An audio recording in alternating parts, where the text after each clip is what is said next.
Ils n'en ont pas tenu compte et voilà le résultat. Ils doivent assumer totalement la responsabilité de la situation actuelle. L'échec de l'UFDG, c'est donc votre échec vous aussi?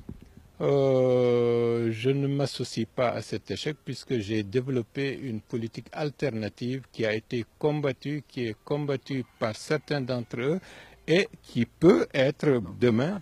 Attendez, aujourd'hui vous êtes le vice-président. Vous réclamez le vice-président de l'UFDG. Je l'assume.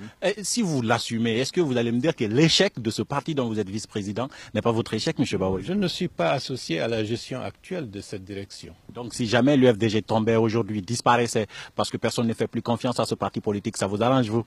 Non, ça ne m'arrange pas parce que c'est ce que j'ai enfanté qui aurait perdu sa raison d'être. Donc c'est votre échec, M. Bahouri? Dans une certaine mesure, mon échec, c'est le fait peut-être d'avoir fait confiance à certains et de les avoir amenés à l'UFDG, de leur avoir mis un tapis rouge, croyant qu'avec eux, on peut construire une institution démocratique forte qui peut faire en sorte que la Guinée puisse avancer.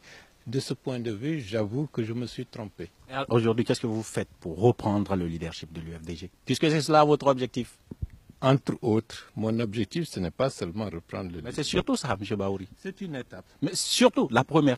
C'est une étape importante que je n'exclus pas parce que je considère qu'il faut que les institutions, pour renforcer leur crédibilité, pour qu'elles puissent mettre en valeur et leur valeur, ne doivent pas faire des sauts de puce. Cela veut dire que l'UFDG aujourd'hui est dans une situation de crise, mais l'UFDG va guérir de cette situation de crise et en tirer le meilleur enseignement pour être demain une institution démocratique forte, comme le dit Obama, une institution forte. Et je suis heureux que par les actions que nous menons, que nous sommes en train, contre vent et marée, de faire émerger cette institution qui peut être au-delà de la mouvance UFDG actuelle pour englober un espace politique encore beaucoup plus large.